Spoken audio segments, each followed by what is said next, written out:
So I work within the broader crypto space, mostly in the ETH world.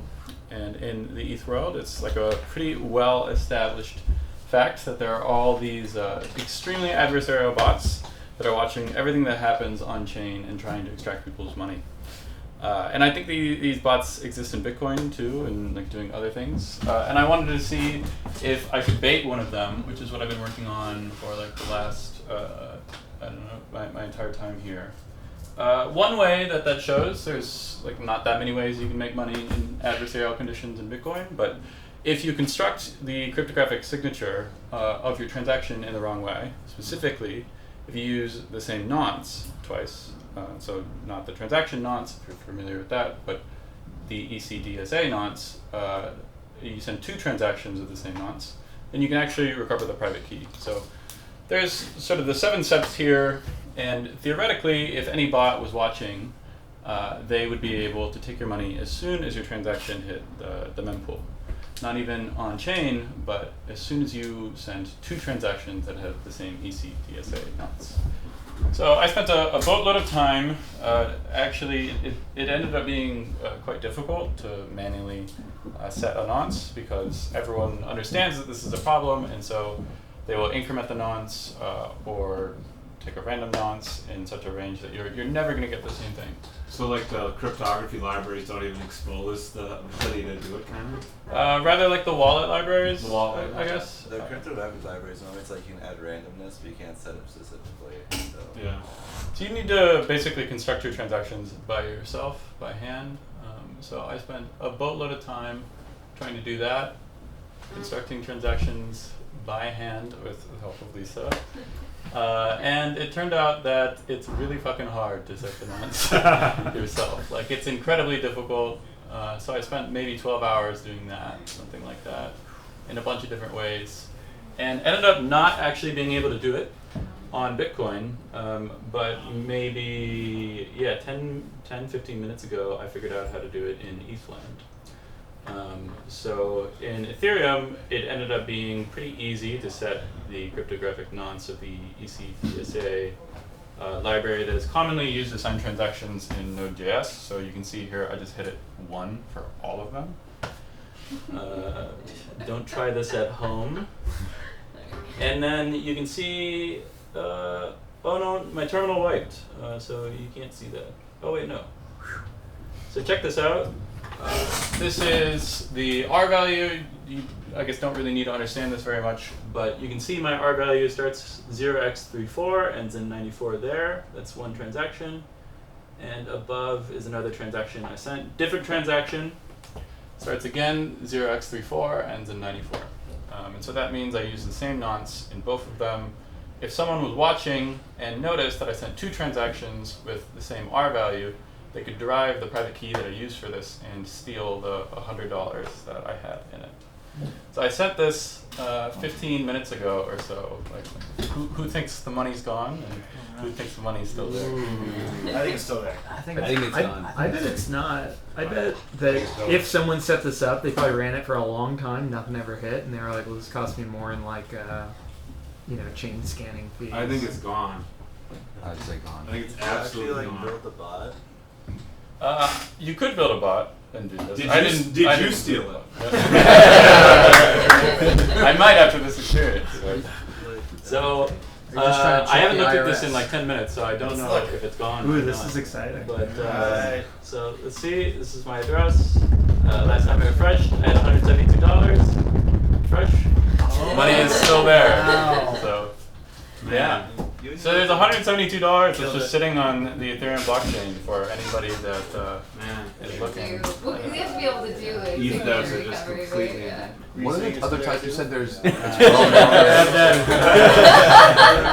I mean, if you want to, go for it. Yeah. You said it's well known that there's lots of bots doing other, like, what other types of checks are people like actively looking for? You think? You said it's well known within ETH. When I took Jimmy Song's class when I was first learning, one of the things we would do is we would create a brain wallet using your phone number, and if you do it on your phone number, like a small number like that, it's gone within a couple seconds. Wow. Really? That's cool. But if you do your phone number twice, it's not. There's one. That's the time. Maybe. there's one seed phrase where you just put the word bacon every time, and that one's cool because the checksum is also the word bacon. If you put money on it, it's gone like right away.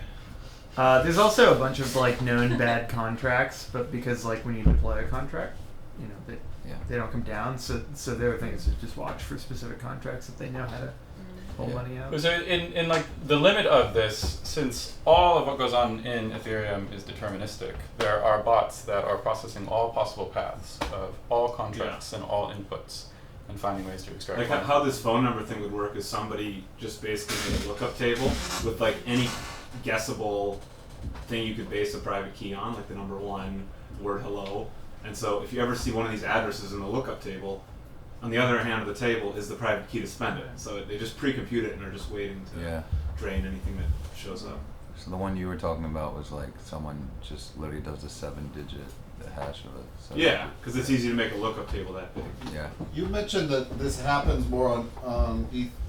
Is that a function of the fact that it's literally easier to do with this library? Well, so there's a lot of adversarial bots that are looking for ways to make money within ETH.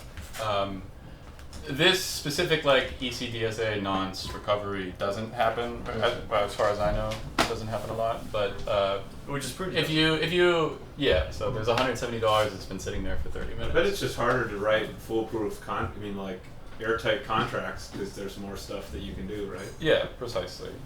Yeah. If you're like interacting with something that has the wrong economics, you might lose a little bit of money. Yeah. You approve the wrong thing, you can lose money. All sorts of stuff like that. So in practice, if your wallet you're using, You should use the same nonce you read read. the story Ethereum is a dark forest. It's a really good read on the ways in which like these adversarial bots can find and copy transactions of other people. So this is a story of how like how do I explain this? A friend of mine was trying to help someone in a Discord support because they sent $12,000 to the wrong contract. And my friend realized that this $12,000 could be grabbed by anyone at any point if they just knew the right function and contract to call. So this is good because on one hand you can recover the $12,000, but on the other hand, there had been rumors that there were these bots that were watching out there for any transaction in the mempool and trying to copy that transaction to see if they could make money too. So no one knew whether these things were really real or not. And since anyone could grab this $12,000, my friend realized that if they tried to rescue the $12,000 for the person whose money it actually was, then these adversarial monstrous bots would see their transaction, grabbing it, realize, hey, I can make money if I do this instead, And I'll take pay more to money. do it, maybe. And they pay Yeah, they'll pay more to the miner. At the end of the day, like they did all this complicated stuff, like made a couple contracts to try to throw the bot off, and it didn't work. They got beat out by the bot who took the money before they got it. So. Oh, because as soon as they went to try and rescue it, someone saw them trying to rescue it, copied their transaction, and paid more to the miner or whatever, and ended up taking it. Yeah. And even though they tried to avoid it, they got Yeah. they got sniped. The analogy comes back to this book, The Dark Forest, where a dark forest is an environment where if someone can identify you, you die for certain. So in ETH, if someone can identify any mistake that you've made in the public mempool, like they'll take all the money that you can. I mean, theoretically, the person paid a higher fee, right? But then there should have been another bot that would have paid a higher fee than them, right? Yeah. So did they monitor the mempool as they did it and see like it was just actually one bot, or? Bots do that now. There's like a lot of competition, but back when this was written, there was only one That's interesting. that found this opportunity at It least. seems like every mistake would then just be like minor money because eventually someone's gonna pay Yeah. $10,999. It all goes down to the money. Yeah. There's smaller block times Cool. though, so you don't have as much time. 15 seconds. Yeah. That's a lot of time for a bot. So. I guess. Well, your bot. Yeah. Their bot's like AI. It takes them like how long? His bot's in Java. Cool. Fair enough. So thanks. Awesome, man. Sorry, something.